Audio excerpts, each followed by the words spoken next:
Bismillahirrahmanirrahim. Rabbi shrah li sadri wa yassir li amri wahlul 'uqdatam min lisani yafqahu qawli. Rabbi zidni ilman warzuqni fahman bi rahmatika ya arhamar rahimin.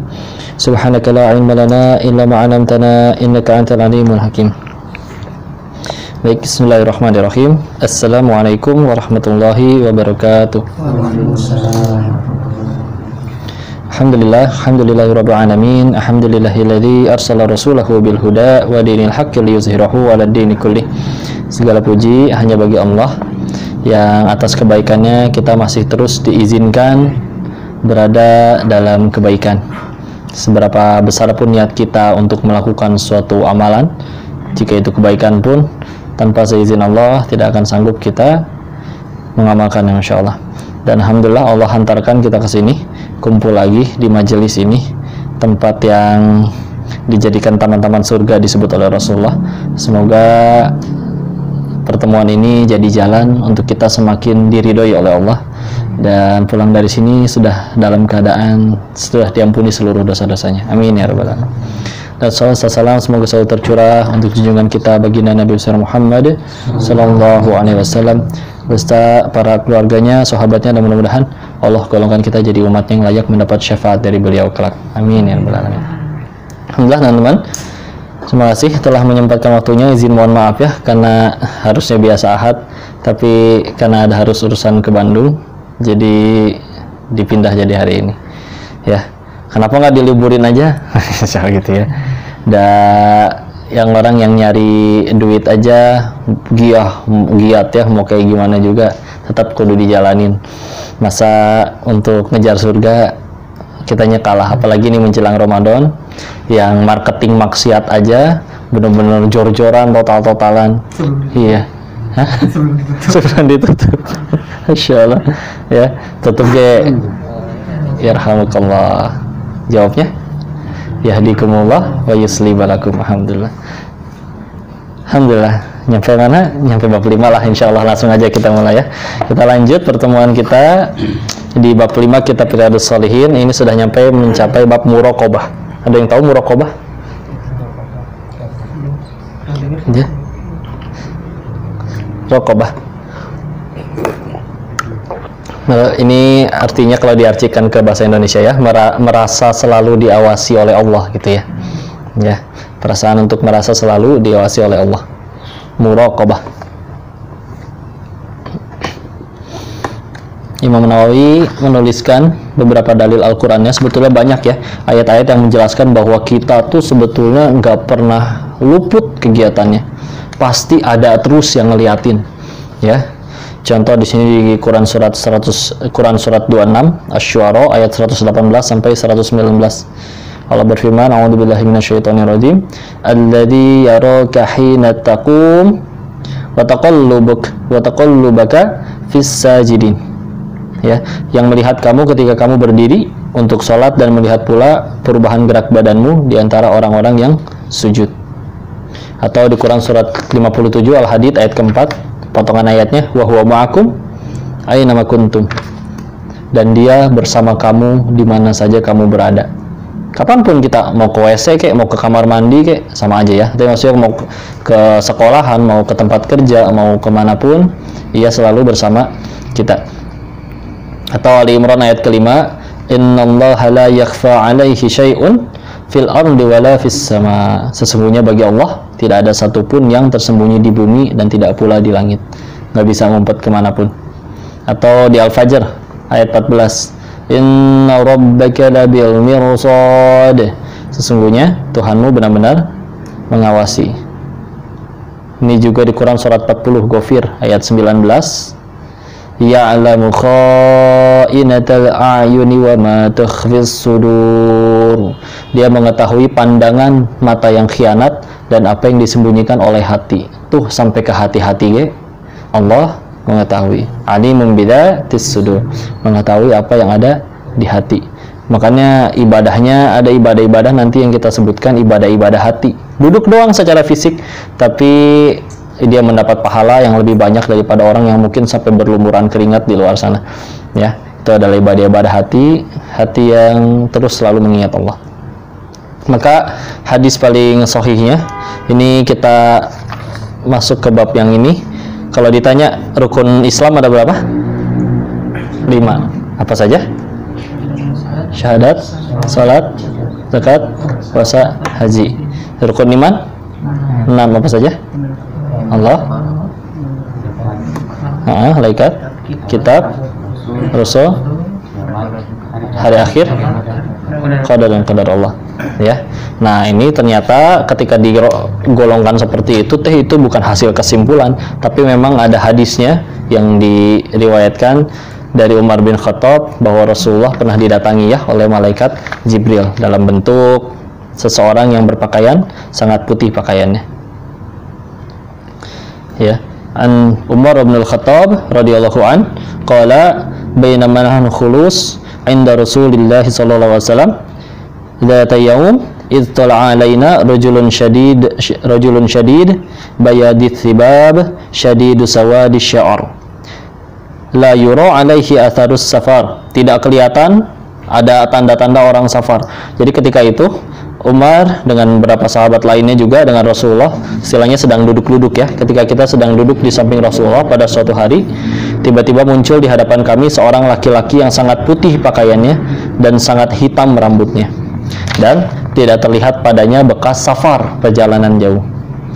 Ini beliau sampai menegaskan karena dulu tidak sebesar Jakarta atau kota-kota besar ya dulu ketika Islam baru awal-awal ya. Mekah ya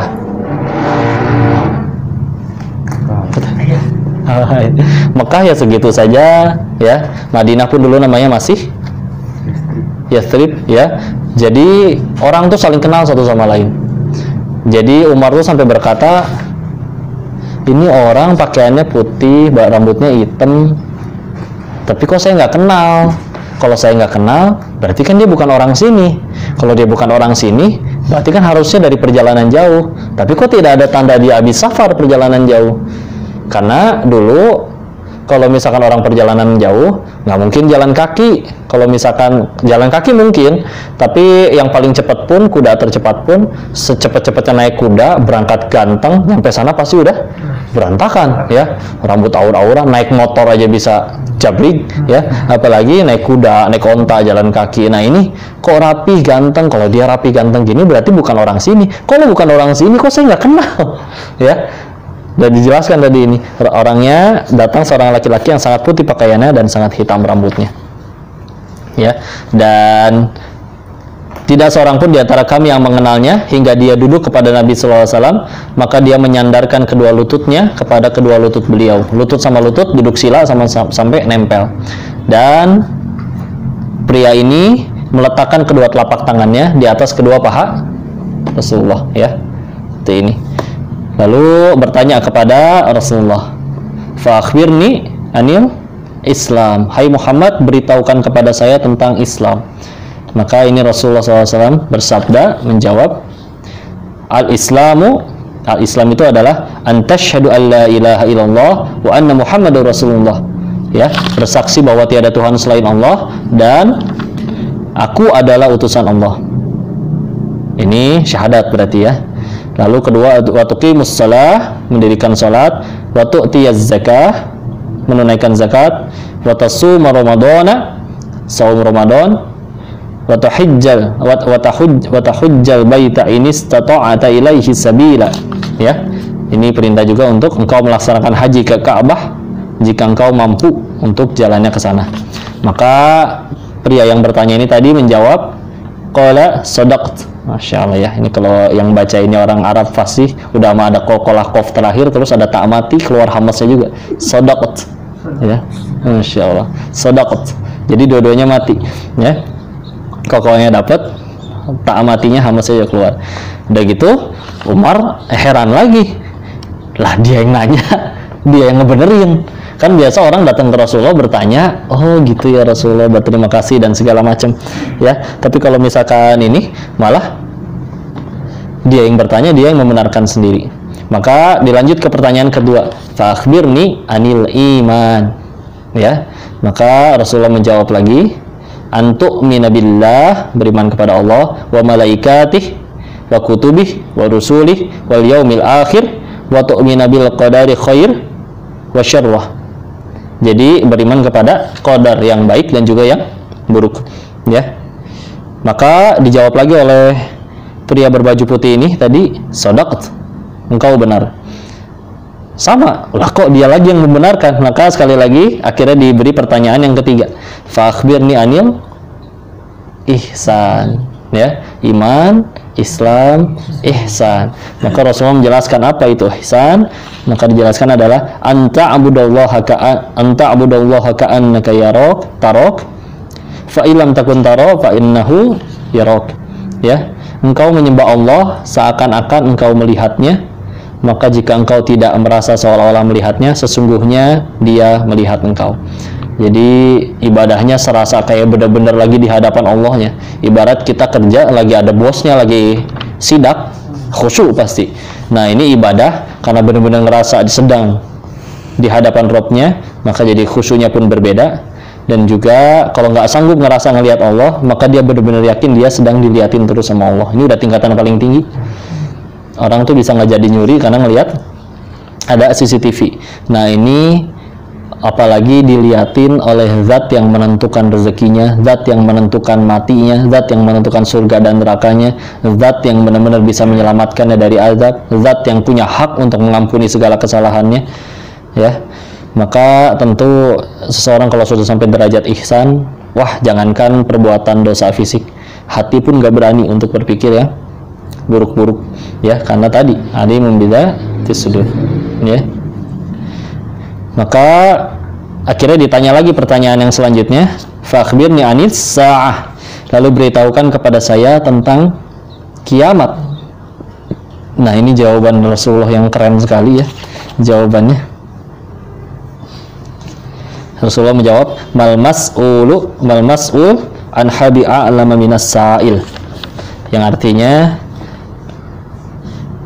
yang ditanya tidak lebih mengetahui dari yang bertanya. Iya, kalau nanti ditanya guru, ditanya tempat di bos di tempat kerja, tahu nggak ini? Yang ditanya tidak lebih mengetahui daripada yang bertanya. 5/5. Masya Allah. Masya Allah. Ya kalau ditanya tanggung jawabnya ya ini ya. Tapi ini kan misal di sini dijelaskan tentang sesuatu ya. Tapi ini bentuk ketawaduan Rasulullah, Masya Allah. Ya, ia pun padahal mendapat petunjuk dari Allah, tapi Rasulullah sudah tahu ini siapa yang datang, maka yang ditanya tidak lebih tahu daripada yang bertanya. Ya, kadang guru-guru, ulama-ulama pun ketika sedang di majelis yang di sana ada banyak guru-guru, ketika ditanya dan dia ngerasa ada orang yang menurut beliau lebih berilmu, kadang menjawab dengan jawaban seperti ini, atau kadang ada juga yang menjawab dengan tidak layak diri ini memberi jawaban ketika ada yang lebih berilmu daripada saya di sini. Maka dipersilakan kepada guru kami untuk menjawab, misal gitu, ya, disebutkan kepada yang lain. Padahal guru yang disebutkan pun menganggap satu sama lain adalah gurunya itu, Masya Allah, adab, ya. Maka ditanya lagi oleh pria berbaju putih tadi, maka beritahukan kepada saya tentang tanda-tandanya, tanda-tanda kiamat itu tadi, karena Rasulullah tadi jawabnya yang ditanya tidak lebih tahu daripada yang bertanya. Nah kalau yang ini Rasulullah menjawab tentang tanda-tandanya. Tanda yang paling pertama yaitu bila wanita budak melahirkan majikannya. Budak melahirkan tuannya. Ya, mikir dulu pertama pas ketika mendengar ini. Budak melahirkan tuannya. Yang melahirkan kan perempuan. Berarti ya seorang ibu. Nah siapa yang dilahirkan? Yang dilahirkan adalah tuannya. Berarti ini adalah saat dimana anak bisa-bisanya nyuruh dan memperbudak orang tuanya. Itu sudah tanda kiamat. Punten ya, kalau kita ke mall-mall mewah nih, anak yang udah gede bisa jalan terus masih dipakein di stroller atau di kereta dorong bayi, ya. Wah mau itu, bergegas beliin, nangis ngegerowok, akhirnya nurut lagi dibeliin. Padahal anaknya punten ya sudah melewati batas kegemukan misal, tapi terus aja, ya. Jadi loh kok malah orang tuanya yang diperbudak istilahnya. Padahal silakan dicari di Al-Quran, tidak ada perintah bagi orang tua untuk berbuat baik kepada anaknya. Yang ada tuh perintah anak berbuat baik kepada orang tua, ya. Walaupun tentu orang tua yang soleh akan sadar bahwa anak ini adalah amanah dari Allah dan tentu pasti akan berbuat baik kepada mereka-mereka yang berada di dalam tanggung jawabnya. Tapi perintah-perintah yang benar-benar tegas menyuruh seorang manusia untuk berbuat baik, bahkan ketika Luqman memberitahukan nasihat yang pertama, la tusyrik billah innasyirka la zulmun azim, di ayat 13-nya, ayat 14-15-nya itu nasihat kepada berbuat baik kepada orang tua.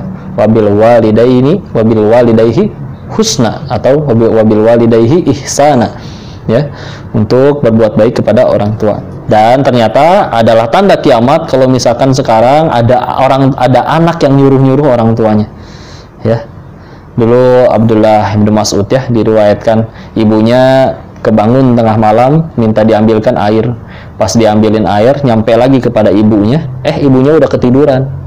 Maka ia berdiri sampai subuh, sampai si ibunya bangun megangin air sambil berdiri. Ngebangunin gak mau, gak enak karena sangat menghormati ta'zim kepada ibunya, ya.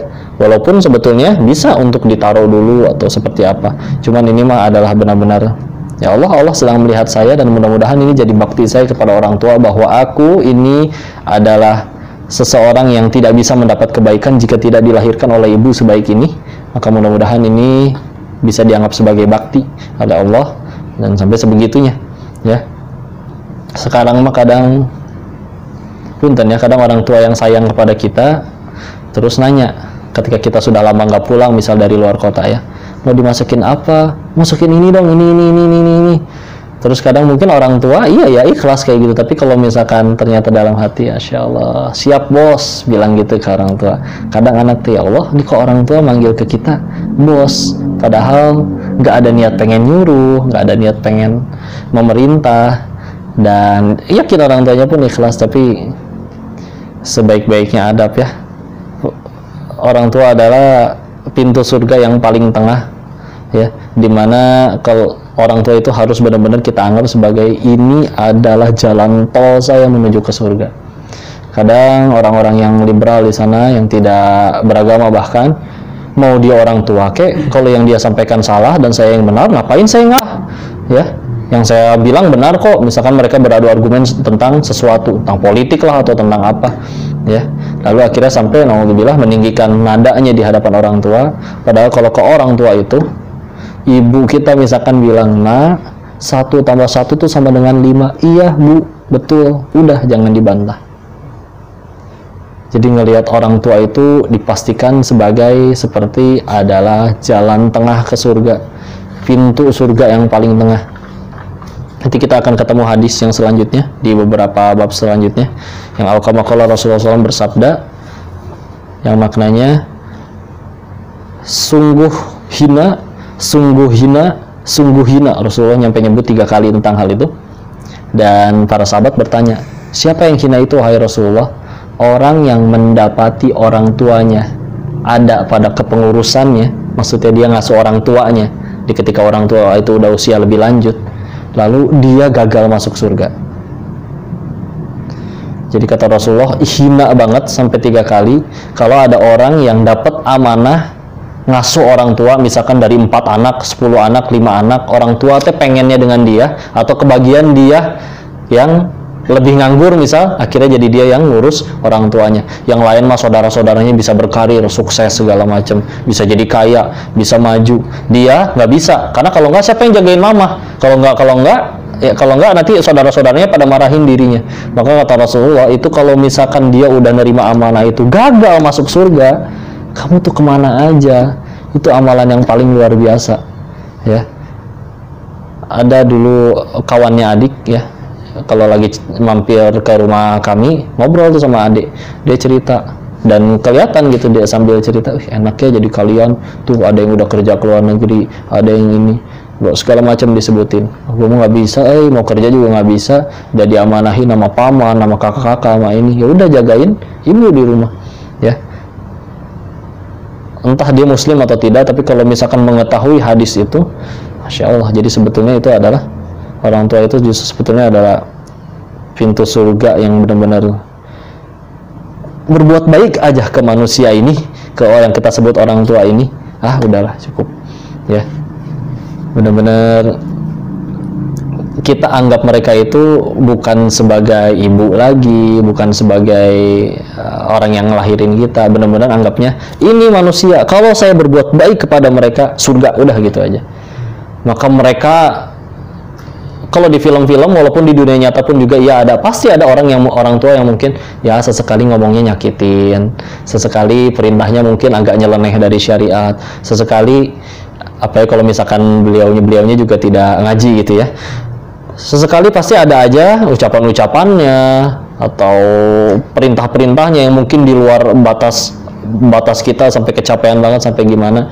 Tapi bismillah, anggaplah itu, ya Allah, ini teh Allah lagi pengen saya ke surga, makanya engkau memilih ibuku memilih aku dari sekian banyak yang bisa dia suruh, untuk aku yang malah disuruh. Maka bismillah ya Allah, mudah-mudahan engkau ridho dan ini jadi jalan saya ke surga.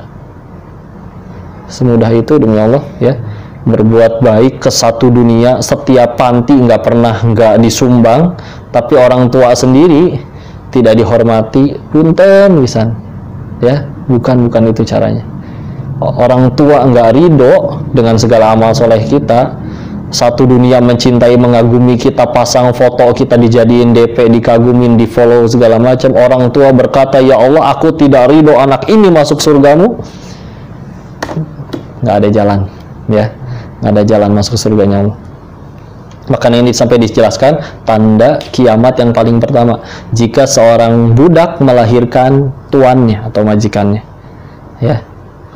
Maka bismillah, orang yang kita mengaku udah halakoh, udah ngaji, udah berusaha di jalan dakwah, maka seharusnya tetap perubahan paling kelihatan adalah bukan adab kita ke teman-teman kita, tapi adab kita ke orang tua ya. Adab kita ke orang tua. Bahkan sholat sunnah, orang tua manggil, batalin walaupun manggilnya nggak darurat. Lagi sholat duha nih, nah sini sebentar, padahal bisa nanti juga, udah batalin saat itu juga kalau sunnah ya. Tapi kalau fardu, kita fardunya ke Allah sama fardu ke manusia, dahulukan fardu ke Allah. Fardu ke manusia dalam hal ini ke ibu ya, dan sunnah ke Allah, dahulukan fardu ke manusia ya. Mau jadi sholat sunnah, tentu selain yang fardu, sholat sunnah apapun, orang tua manggil, tinggalin, samperin. Apalagi contoh di Al-Isra ayat 23-24-nya ya, jangan sampai berkata berkata ya, jangan sampai berkata apapun, apalagi sampai pernah menyakiti. Aduh, luka aja hati orang tua sekali sama kita, dan kita tobat segala macam, beliau nggak ridho, tetap nggak keterima tobatnya ya. Kadang guru-guru pun menasehati ya, bagi yang sudah rumah tangga misalnya bertahun-tahun, atau karir udah bertahun-tahun ya, tapi ternyata belum mencapai seperti yang dituju. Ada beberapa saran dari guru. Yang paling pertama adalah coba tanya ke orang tua, Pak, Bu, Mah, Pa, ada nggak dari anakmu ini yang engkau masih tidak ridho? Mungkin dulu pernah berbuat salah sebut dengan kebodohan, kami dulu mungkin pernah menyakiti hati, maka jika ada izin mohon disampaikan dan izinkan kami memohon maaf ya. Seumur hidup jangan sampai tidak pernah mencium kaki orang tua kita ya. Jangan sampai pas lebaran aja gitu udah bagus sih, tapi jangan sampai tidak pernah ya, insyaallah. Ini kalau udah bahas birrul walidain lah, insyaallah panjang.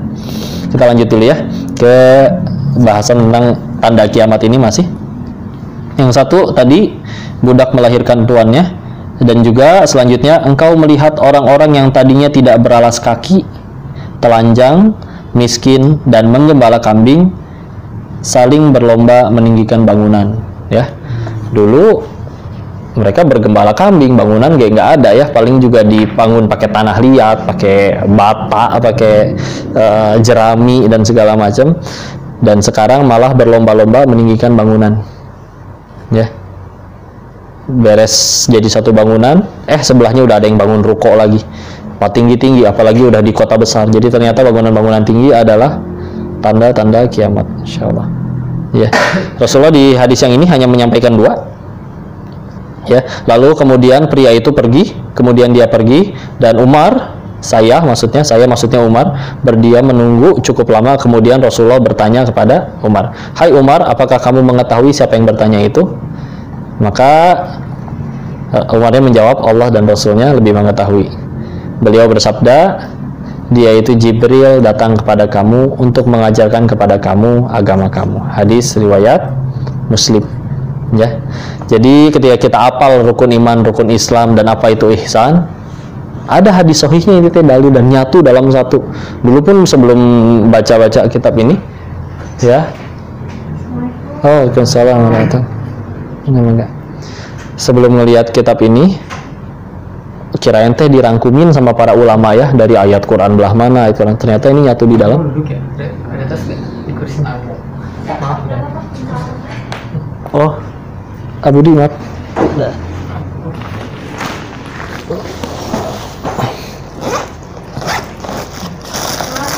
Iya, kalau tahu minum obat. Minumnya teh.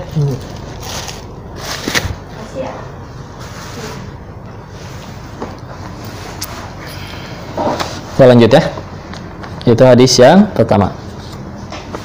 Kita lanjut dari hadis kedua, dari Jundub bin Junadah. Tahu ini nama aslinya siapa? Abu Dzar Al-Ghifari. Terkenalnya Abu Dzar ya. Abu Dzar Al-Ghifari. Nama aslinya adalah Jundub bin Junadah. Ya. Dan ini diriwayatkan dari banyak sahabat.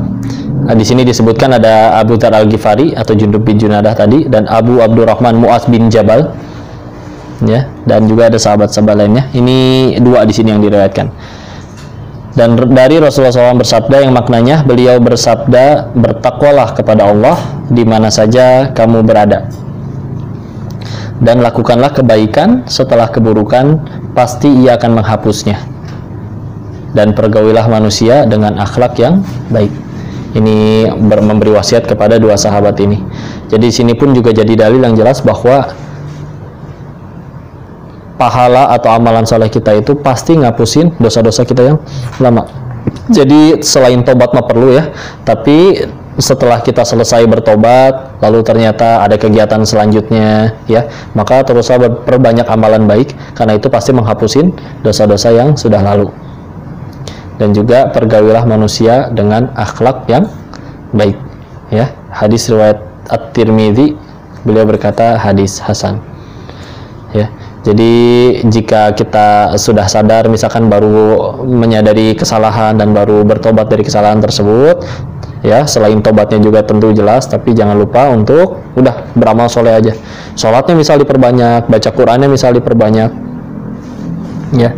Misal habis berbuat dosa hari ini, maka yang biasanya 1 juz, hari ini harus 2 juz, tambah bacaan Al-Qurannya, ya. Maka insya Allah Bismillah. Dan Al-Quran sih yang paling ampuh mah, karena satu hurufnya pun 10 kebaikan ya.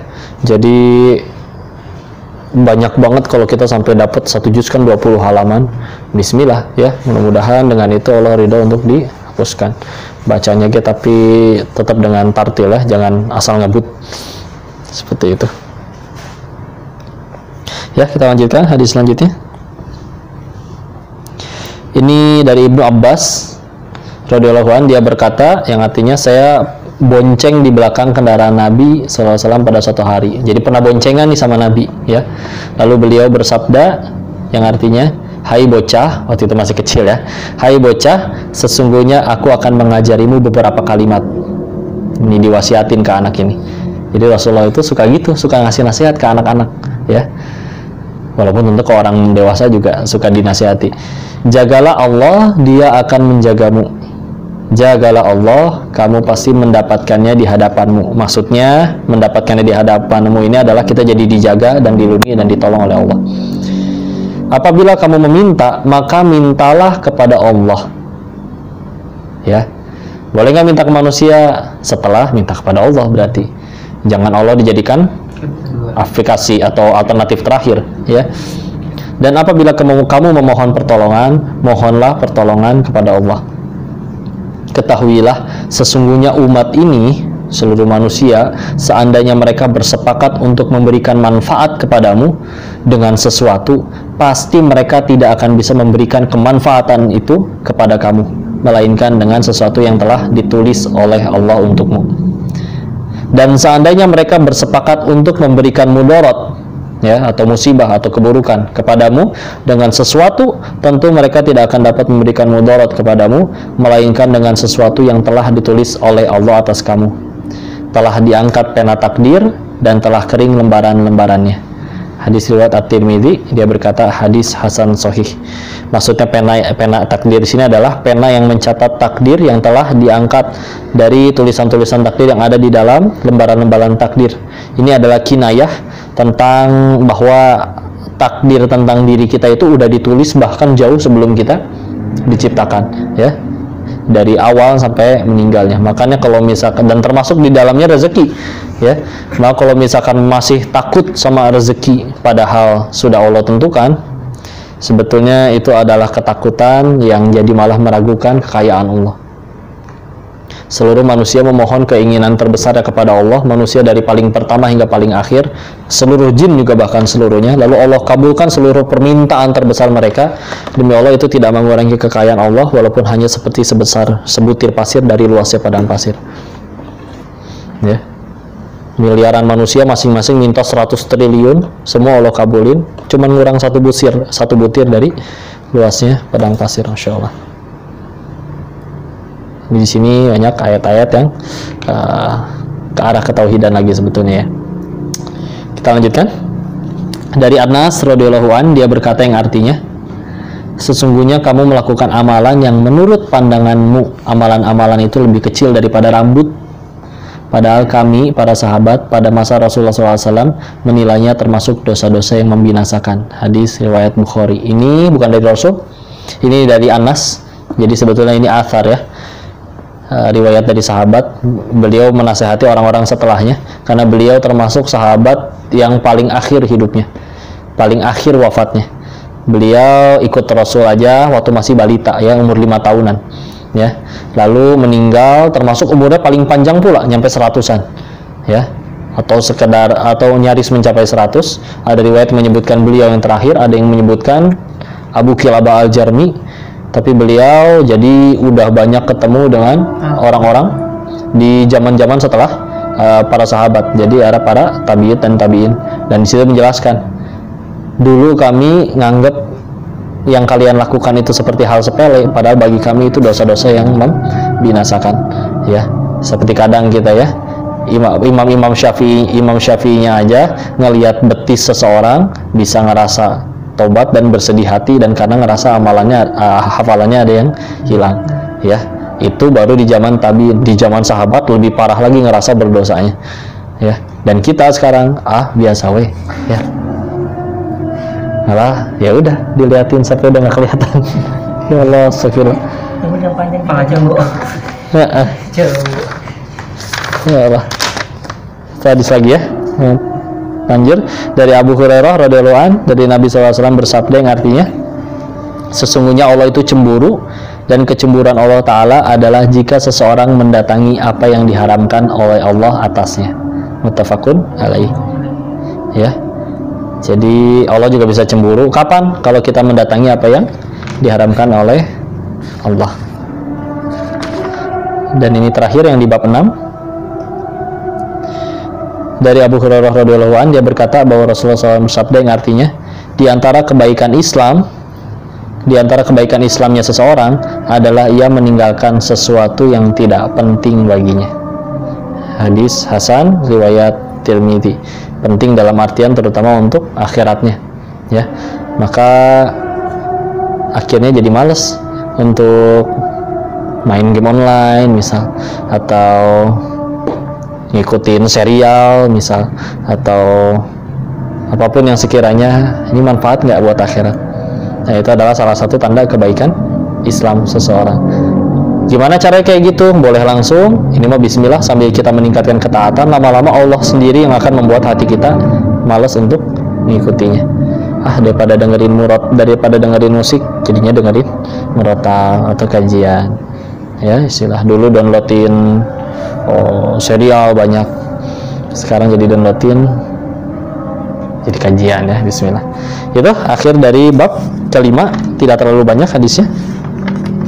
Kita tutup sementara, ya, sambil nanti untuk sholat Isya. Kita tutup dengan kalimat hamdalah, alhamdulillahirabbil alamin, dan doa kifaratul majelis. Subhanakallahumma wa bihamdika, asyhadu an la ilaha illa anta, astaghfiruka wa atubu ilaik. Billahi taufiq wal hidayah. Assalamualaikum warahmatullahi wabarakatuh.